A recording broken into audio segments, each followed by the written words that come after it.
अस्सलाम वालेकुम व्यूअर्स, कैसे हैं आप सब लोग। उम्मीद करती हूँ बिल्कुल ठीक ठाक होंगे, फिट फाट होंगे। Welcome back to channel, welcome back to new video. तो आज की जो वीडियो है इसमें मैं आपको बता रही हूँ कि हम लोग पोटैटो के जो मैंने आपको लास्ट वीडियो में अपना एक पोटैटो जो है टोनर बनाना सिखाया था। तो उसमें जो हमारे पास उसका जो है बच जाता है रेजिड्यू, उसको हम किस तरह से यूज़ कर सकते हैं। तो ये मेरे पास एक जो है पोटैटो जो है उसको मैंने क्रश करके चॉप करके उसका जूस निकाल लिया था। ये उसका जो रिमेनिंग है मेरे पास उसका पल्प है। आज मैं आपको इसके यूजेस बताऊंगी, इसके किस तरह से हम इसको as a cleansing agent, as a scrub, as a mask use कर सकते हैं।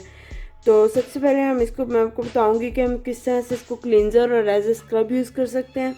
तो ये जस्ट जो है मेरे पास एक पोटैटो का जो है पल्प है, और ये for normal to dry skin के लिए ये बिल्कुल ठीक है। और अगर जो मतलब अदर स्किन टाइप्स हैं और या अगर आप ज़्यादा ब्राइटनिंग इफेक्ट चाहते हैं तो आप इसमें लेमन जूस भी एक हाफ स्पून ऐड कर सकते हैं। मैं इसको प्लेन पल्प यूज़ कर रही हूँ। तो सबसे पहले क्या करेंगे कि हम थोड़ा सा पल्प लेंगे और इसको अपने हैंड पर यूँ स्क्रब करेंगे।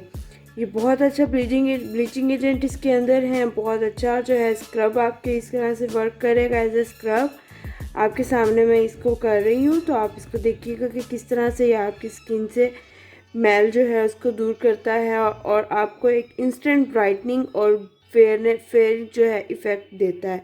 इसको आपने बिल्कुल लाइट हैंड से मसाज करते रहना है और जो है ना अंटिल इसका वाटर जो है वो जूस जो है वो ड्राई होना स्टार्ट हो जाएगा और जो इसका पल्प है वो एक स्क्रब की सूरत इख्तियार कर जाएगा और ये स्टार्टिंग में क्लिनजिंग के बाद एक स्क्रब बन जाएगा। और इसको हम एट ए टाइम जो है एक क्लिनज़र और स्क्रब के तौर पर यूज़ कर लेंगे।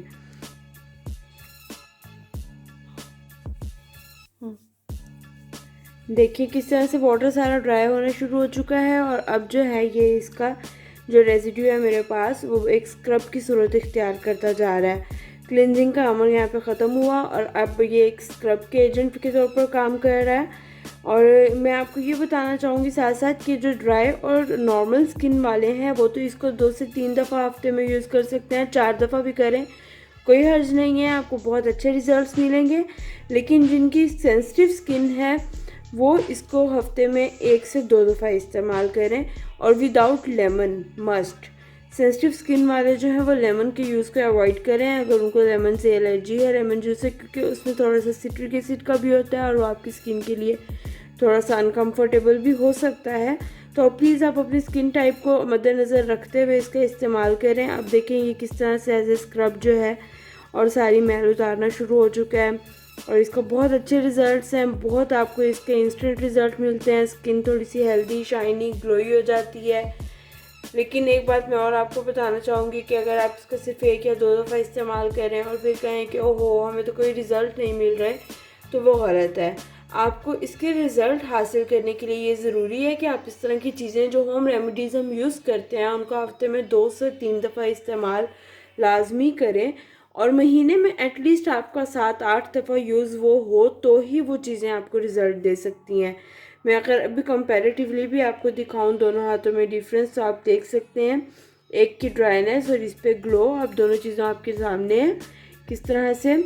और फिर मैं बात वही करूँगी कि इंस्टेंट रिज़ल्ट आपको कोई भी चीज़ इतना नहीं देती है और ख़ासतौर पर जो आपकी होम रेमेडीज़ होती हैं वो आपको वर्क करने में थोड़ा सा आपके स्किन पे वर्क करने में टाइम लेती हैं। लेकिन बात सिर्फ ये है कि उनका कोई आपको जो है ड्रॉबैक्स नहीं होते हैं, कोई आपको उसमें ये ख़तरा नहीं होता, कोई डर नहीं होता कि है हमारी स्किन के साथ कहीं कोई नुकसान ना हो जाए, कुछ गलत ना हो जाए। वो आपकी अपनी हैंड मेक होती हैं और हैंड ब्लेंडेड होती हैं, हर चीज़ आपने खुद की हुई होती है। और वैसे भी जो नेचुरल सोर्सेज हैं वो अल्लाह ताला की तरफ से जो हैं वो उनका आपको जो बेनिफिट्स हैं वो आप उनसे नहीं उनको डिनाई नहीं कर सकते हैं।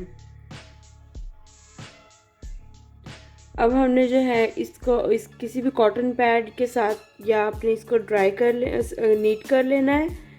नीट कर लेंगे तो इससे ये होगा कि ये जो रेजिड्यू है आप इसको एज ए स्क्रब फिर एक दफ़ा यूज़ कर सकते हैं, वरना आप सिंपली इसको ल्यूक वार्म वाटर के साथ या टैप वार्म वाटर के साथ हम इसको वॉश भी कर लेंगे। मुझे तो इसके रिज़ल्ट्स इंस्टेंट भी बहुत अच्छे लग रहे हैं, आप देख सकते हैं। ठीक है, अब मैं आपको सेकंड में बताना चाहूँगी कि हम इसको एज ए मास्क कैसे यूज़ कर सकते हैं। देखिए, आप देख सकते हैं कि जो है कितना इसमें मैल है। मेरा कैमरा जूम करें तो ये मतलब अच्छी चीज़ है। आप इसको एज ए स्क्रब यूज़ करें और ये आपको बहुत बेनिफिट देने वाला है। बस बात मैं फिर वही बार बार करूँगी कि आप इसको बार बार यूज़ करें, बार बार यूज़ का ही आपको फ़ायदा मिलेगा।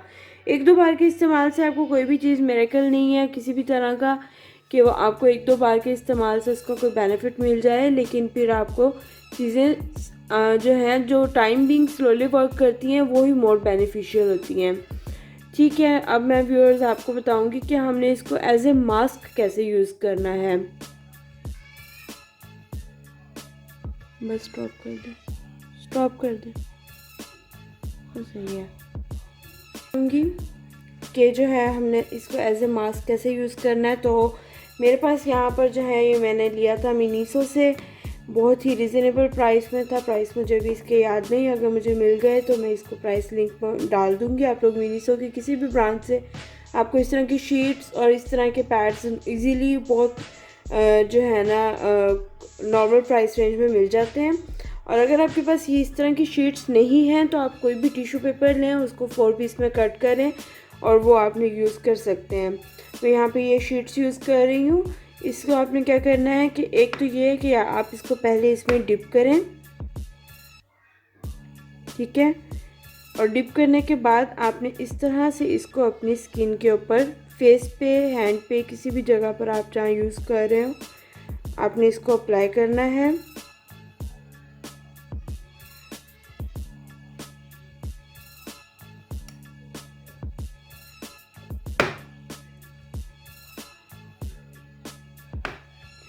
अच्छे तरीके से आपने इसको इसमें डिप करने के बाद जो है आपने इसको इस तरह से एक दूसरे के ऊपर रख कर आपने इसको अप्लाई कर लेना है। फुल हैंड को, फेस को आप इस तरह से कवर करेंगे और उसके बाद आपने क्या करना है कि इसी पेस्ट को लेकर इसके ऊपर एक लेयर भी दे देनी है ताकि वो एक अच्छा उसके ऊपर जो है ना डेप्थ के साथ वो एक आपको इफ़ेक्ट मिल सके उसके। और इसको लगा लेने के बाद आपने जो है इसको 15 से 20 मिनट या उतने टाइम तक, जब तक कि ये कुछ ड्राई हो जाए और जो है ना ये बिल्कुल ड्राई होना स्टार्ट हो जाए, ये जब ड्राई हो जाए तब तक आपने इसको टाइम देना है। ये आप देख सकते हैं मैंने सारा इसको किस तरह से पल्प के ऊपर अप्लाई किया। पहले डिप किया, फिर इसको इसके हैंड के ऊपर या फेस के ऊपर रखेंगे, उसके बाद पल्प की एक लेयर इसके ऊपर लगा देंगे ताकि एक अच्छा जनरेशन उसको जो है मिल सके, स्किन के अंदर डीपली जनरेट किया कर सके अपना वर्क। और 20 से 25 मिनट के लिए तब तक जब तक कि ये ड्राई ना हो जाए हम इसको छोड़ेंगे। मैं मिलती हूँ आपको इसके बाद, जब ये ड्राई हो जाएगा तो फिर मैं आपको दिखाती हूँ कि इसके क्या इफ़ेक्ट्स होंगे। जी तो व्यूअर्स, तकरीबन मुझे 10 से 15 मिनट गुजर चुके हैं और ये आलमोस्ट ड्राई हो चुके हैं। आप देख सकते हैं कि ये बिल्कुल ड्राई हो गया है। अब मैं आपको ये उतार के आती हूँ और दिखाती हूँ।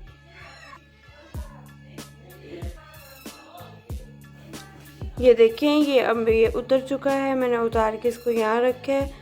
अब ये नीचे से जो है इसी तरह से वेट है। तो हम इसको क्या करेंगे कि जो है ना अपने हैंड के साथ मसाज करेंगे और इसको फिर जो है ना उसके बाद हम इसको वॉश कर लेंगे। आप लोग देख सकते हैं कि मेरे हैंड पे जहाँ पे मैंने मास्क रखा वो यहाँ इन जगहों पर, यहाँ पर इस हिस्से में और इस हिस्से के एक शाइन, ग्लो और कलर दोनों में आप हर चीज़ में आप डिफरेंस देख सकते हैं। इसकी शाइन और ग्लो देखें और वाइटनिंग देखें और फिर इस हिस्से को देखें। हालांकि यहाँ पे मैंने पहले सिर्फ स्क्रब और वो किया था, लेकिन उससे भी अच्छा वो एक इफ़ेक्ट आया। और फिर उसके बाद जो यहाँ पर मैंने ये मास्क अप्लाई किया उससे इसके इफ़ेक्ट हम डबल कर सकते हैं। तो ये थी वीडियो आज की गाइस। और एंड पे मैं आपको एक टिप पॉइंट सिर्फ ये बताना चाहूँगी कि जो व्यूअर्स हमारे जिनके हैंड्स जो हैं या जिनकी स्किन बहुत ज़्यादा ड्राई होती है, अगर वो इसके अंदर विटामिन ई का हाफ कैप्सूल ऐड करके उसका मास्क अप्लाई करें तो वो भी बहुत उनके लिए अच्छा और नॉरिशिंग हो सकता है। तो ये थी आज की वीडियो व्यूअर्स। उम्मीद करती हूँ आप सबको पसंद आई होगी और प्लीज़ वीडियो को लाइक करना, शेयर करना, सब्सक्राइब करना बिल्कुल मत भूलिएगा। और अगर आपको इस तरह की कोई और प्रोडक्ट्स या वीडियोस चाहिए तो मुझे कमेंट सेक्शन में लाजमी बताइएगा। तब तक मिलते हैं आपसे नेक्स्ट वीडियो में। तब तक के लिए अल्लाह हाफिज़, खुदा हाफिज़, फ़ी अमान अल्लाह।